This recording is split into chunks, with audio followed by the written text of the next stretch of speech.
ഇതാര് ശോഭന വീട്ടിൽ ഈ സമയത്ത് പോണത്?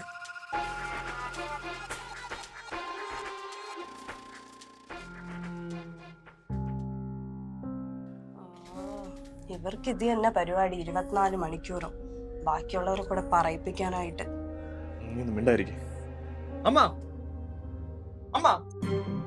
എടാ, നിങ്ങൾ അറിഞ്ഞ അപ്പുറത്തെ വീട്ടില് പുതിയ താമസക്കാർ വന്നു.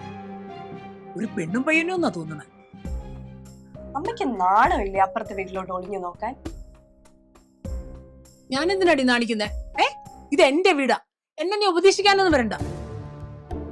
സൗകര്യം ഇവിടെ നിന്നാ മതി. അമ്മയ്ക്ക് ഇത് എന്തിന്റെ കേടാണ്? അവിടുത്തെ എന്തിനാണ് ഇങ്ങനെയൊക്കെ പറയാൻ പോണേ? നീ ആരോട് എന്നെ ചോദ്യം ചെയ്യാ? 24 മണിക്കൂറും അവളെ സാരിത്തുമ്പിൽ ഇങ്ങനെ താങ്ങി നടന്നോ നീ? കഷ്ടം തന്നെടാ.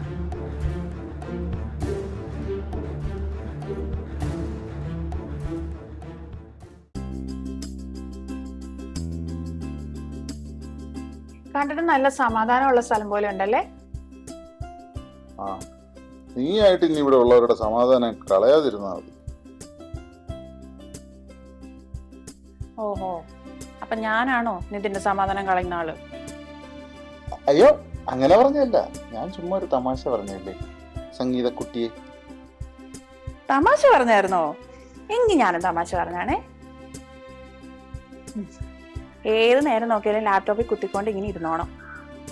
എന്ത് ചെയ്യാൻ? സ്റ്റോക്ക് മാർക്കറ്റിൽ നമുക്ക് സക്സസ് ആവണമെന്നുണ്ടെങ്കിൽ എപ്പോഴും അപ്പ് ആൻഡ് ഡൗൺ അനലൈസ് ചെയ്തുകൊണ്ടേയിരിക്കും. പിന്നെ സപ്പോർട്ടുള്ളൊരു ഭാര്യയും വേണം. ആ, ഭാര്യയുടെ സപ്പോർട്ട് ഇല്ലാന്ന് മാത്രം പറയല്ലേ.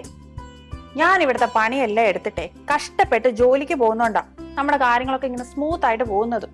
സ്മരണ വേണം മോനെ, സ്മരണ. അതാ ഞാൻ പറഞ്ഞ എന്റെ ഭാര്യ സ്നേഹമുള്ള ഒരു പെണ്ണാണ്. ഇനി ഇങ്ങനെ സംസാരിച്ചോണ്ടിരുന്നാലേ എനിക്ക് സമയം പോകും. ഞാൻ പോയി റെഡി ആവട്ടെ. ഓക്കെ.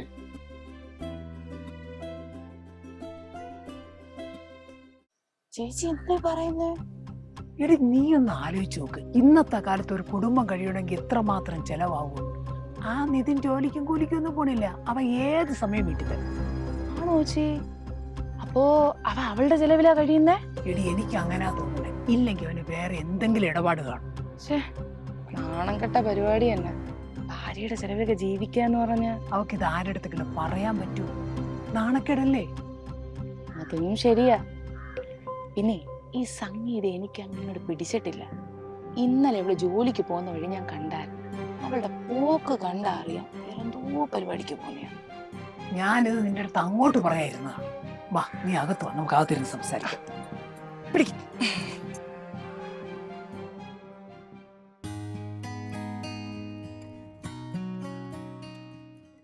അയ്യേ, നിങ്ങളുടെ അമ്മയെ കാരണം എനിക്കിപ്പോ പുറത്തിറങ്ങാൻ പറ്റാത്ത അവസ്ഥയാ. നാണം കെട്ട് തൊലി ഉരിഞ്ഞു പോയി. നീ എന്തിനാ വെറുതെ അമ്മയെ കുറ്റം പറയുന്നേ? വെറുതെയാ?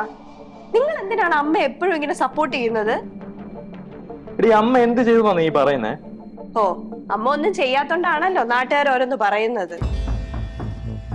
അല്ല, നിങ്ങളുടെ അമ്മയ്ക്ക് എന്തിന്റെ സുഖേടാ ഇങ്ങനെ പരദൂഷണവും പറഞ്ഞോണ്ട് നടക്കാൻ? നിങ്ങളുടെ അമ്മേനെ നാട്ടുകാരെന്താ വിളിക്കുന്നതെന്ന് അറിയാമോ? CCTV തള്ളയായിരുന്നു. നാട്ടുകാർ അങ്ങനെ പലതും പറയും. അതൊക്കെ കേട്ട് നീ ഓരോന്നൊന്ന് പറഞ്ഞോണ്ടല്ലോ എനിക്ക് ദേഷ്യം വരും കേട്ടോ.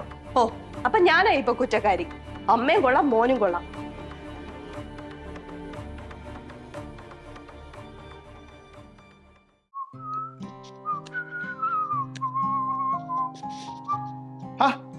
നീ വന്നോ?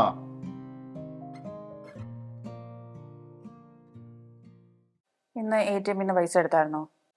ആ, എടുത്തു. 500 രൂപ എടുത്തു. അല്ല, നിന്റെ ATM കാർഡ് ഇവിടെ ഇരിക്കുന്നുണ്ടേ, അപ്പൊ ഒരു ബിരിയാണി കഴിക്കാൻ തോന്നി. എന്നിട്ട് ബാക്കി പൈസ എവിടെ? ബാക്കി ഇങ്ങോട്ട് വരുന്ന വഴിക്ക് സൂപ്പർ മാർക്കറ്റിൽ കയറി. എന്താ നിതിൻ ഇത്? മാസം അവസാനമല്ലേ, നോക്കിയും കണ്ട് ചെലവാക്കണോ ഞാൻ പറഞ്ഞിട്ടുള്ളതല്ലേ. നാളെ കല്യാണത്തിന് കൊടുക്കാൻ വെച്ചിരുന്ന പൈസയാ, ഇനി അതിനും കടം മേടിക്കണം. അയ്യോ, അറിഞ്ഞില്ലടോ, സോറി. സോറി. വരുമാനം ഒന്നും ഇല്ലെങ്കിലും ചെലവിന് ഒരു കുറവുമില്ല.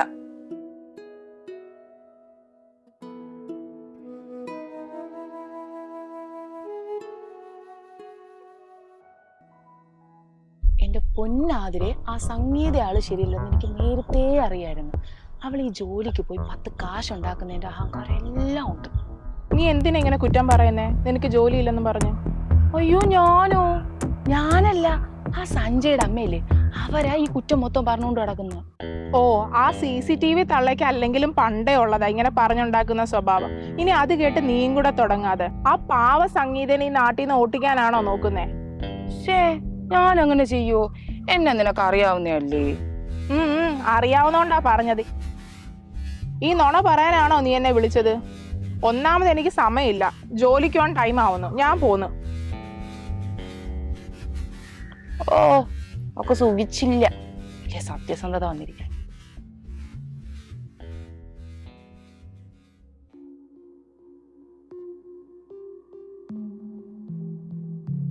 ഇന്ന് ആരെയും കാണുന്നില്ലല്ലോ.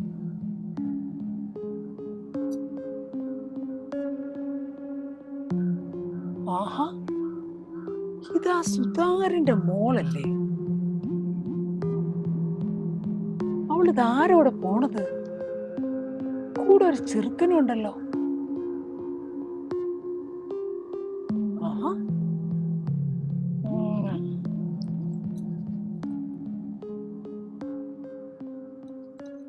എടി സുലോചനെ,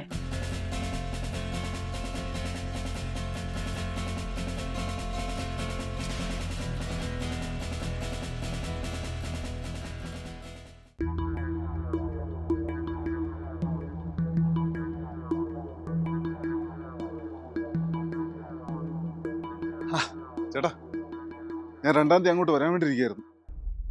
2-ാം തീയതി ആണല്ലേ വൈഫിന് സാലറി വരുന്നത്? അതെന്താ ചേട്ടാ അങ്ങനെ പറയുന്നത്? ചേട്ടന് പൈസ കിട്ടിയാ പോരെ? അല്ല, വൈഫിന്റെ ചെലവിലാണ് നിതിൻ ജീവിക്കുന്നതെന്ന് നാട്ടിലൊരു പൊതുവെ സംസാരമുണ്ടേ, അതുകൊണ്ട് പറഞ്ഞതാ. വെറുതെ ആവശ്യമില്ലാത്ത കാര്യം പറയല്ല ചേട്ടാ. നീ ആദ്യം തരാനുള്ള പൈസ താ, എന്നിട്ട് സംസാരിക്കും. എന്താ നിന്നെ ഇപ്പൊ ഒന്നും പറയാനില്ലേ? നാട്ടുകാർ പറയുന്നതിൽ സത്യം ഉണ്ടല്ലേ?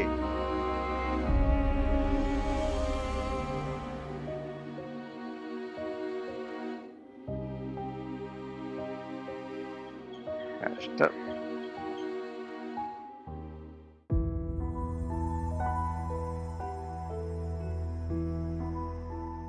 ഇവിടെ വന്ന് നിക്കാ. ഞാൻ എവിടെയെല്ലാം നോക്കി. എന്ത് പറ്റി? ഇന്നും പൈസ കൊണ്ട് കളഞ്ഞോ? ഞാൻ ഒരു ജോലിക്ക് പോയാലോ എന്ന് ആലോചിക്കുക. എന്ത് പറ്റി? എന്തെങ്കിലും പ്രശ്നമുണ്ടോ?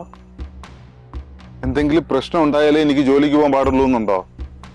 അതോ ഞാൻ ഇന്നും നിന്റെ ചെലവിൽ കഴിയണമെന്നാണോ നീ പറയണേ? നിതിൻ, വെറുതെ ഓരോന്ന് പറയല്ലേ. അങ്ങനെ ഞാൻ എപ്പോഴാ പറഞ്ഞിട്ടുള്ളത്? നിതിൻ ജോലിക്ക് പോയില്ലെങ്കിലും കുഴപ്പമില്ല എന്നല്ലേ ഞാൻ പറഞ്ഞിട്ടുള്ളേ. ഇനി ഒച്ച വെച്ച് നാട്ടുകാരെ കൂടി അറിയിക്കൂ. ഓ, അല്ലെങ്കിൽ പിന്നെ അറിയാൻ ആരാ ഇല്ലാത്തത്? നിനക്കല്ലല്ലോ, എനിക്കല്ലേ നാണക്കേട്. ദേ, മനസ്സിൽ എന്തെങ്കിലും ഉണ്ടെങ്കിലേ ഓപ്പൺ ആയിട്ട് പറയൂ, വെറുതെ മനുഷ്യനെ വട്ടാക്കാനായിട്ട്. നാട്ടിലിറങ്ങി നടക്കാൻ പറ്റാത്ത അവസ്ഥയായി. ഓരോരുത്തരും പുറത്തിറങ്ങുമ്പോ മുഖത്ത് നോക്കി ചോദിക്കുക ഞാൻ നിന്റെ ചെലവിലാണ് ജീവിക്കുന്നതെന്ന്.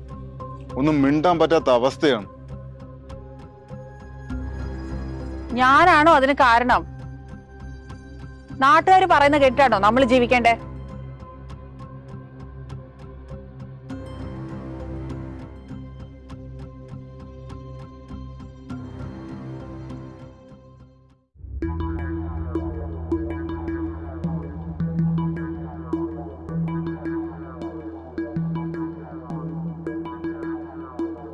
ആഹാ, ഇതാര് സംഗീതയോ?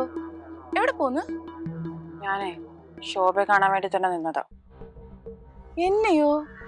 എന്ത് പറ്റി സംഗീതേ? നിതിനെ എന്റെ ചെലവിലാ ജീവിക്കുന്നതെന്ന് നാട്ടിലൊക്കെ ഒരു സംസാരം ഉണ്ടല്ലോ. ആണോ? അത് ശോഭയാണോ പറഞ്ഞുണ്ടാക്കിയേ? അയ്യോ, ഞാനോ? ഞാനെന്തിനാ സംഗീതയെ പറ്റി അങ്ങനെ പറയുന്നേ? ദേ, കൂടുതൽ ഉരുളാൻ നോക്കല്ലേ. ഞാനെല്ലാം അറിഞ്ഞിട്ട് തന്നെയാ വന്നേക്കുന്നേ. സംഗീതേ, അത് ഞാനല്ല, മറ്റേ ആ CCTV തള്ളയല്ലേ, അവരാണ് സംഗീതയെ പറ്റി ഓരോരുത്തർ പറഞ്ഞുകൊണ്ട് നടക്കുന്നത്. CCTV തള്ളയോ? അതാരാ? അതെ, നിങ്ങളുടെ വീടിന്റെ അടുത്തുള്ള സഞ്ജയുടെ അമ്മയില്ലേ, അവരാണ്. അവരാ ഇവിടെ മൊത്തവും സംഗീതയെ പറ്റി അപവാദം പറഞ്ഞുകൊണ്ട് നടക്കുന്നത്. അല്ലാതെ സംഗീതയെ പറ്റി ഇല്ലാത്ത പറഞ്ഞിട്ട് എനിക്ക് എന്ത് കിട്ടാനാ? ഹോ. എന്നാ പിന്നെ ഞാൻ പോട്ടെ സംഗീതേ.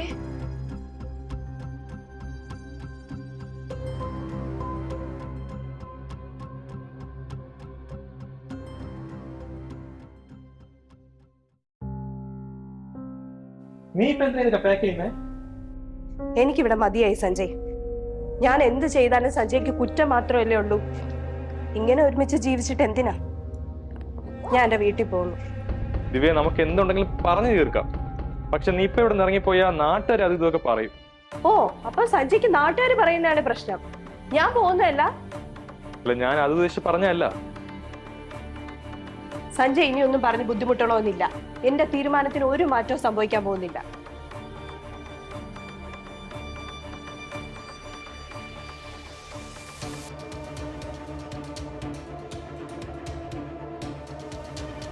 മോളെ, നീ പോവരുത്. കുടുംബത്തിന്റെ മാനം നീയായിട്ട് കളയല്ലേ. മറ്റുള്ളവരെ കുറിച്ച് പരദൂഷണം പറഞ്ഞ് നടക്കുമ്പോ ആലോചിക്കണമായിരുന്നു കുടുംബത്തിന്റെ മാനത്തെ പറ്റി.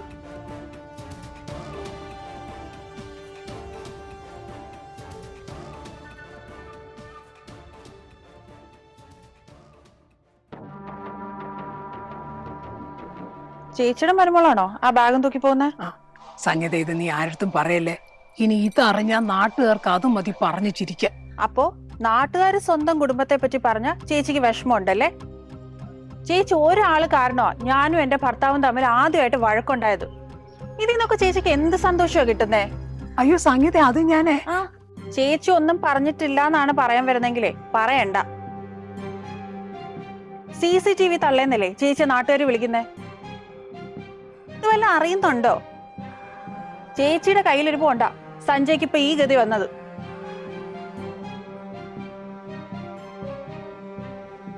മറ്റുള്ളവരുടെ കുറ്റം കണ്ടുപിടിച്ചേ അതിൽ സന്തോഷം കണ്ടെത്തുന്നത് അത്ര നല്ല ശീലമൊന്നും അല്ല. ഇനിയെങ്കിലും ബാക്കിയുള്ളവരുടെ കാര്യത്തിൽ ഇടപെടാതെ സ്വന്തം കാര്യം നോക്കി ജീവിക്കാൻ നോക്ക്. എല്ലാവർക്കും കുറ്റവും കുറവും ഒക്കെ ഉണ്ട് ചേച്ചി.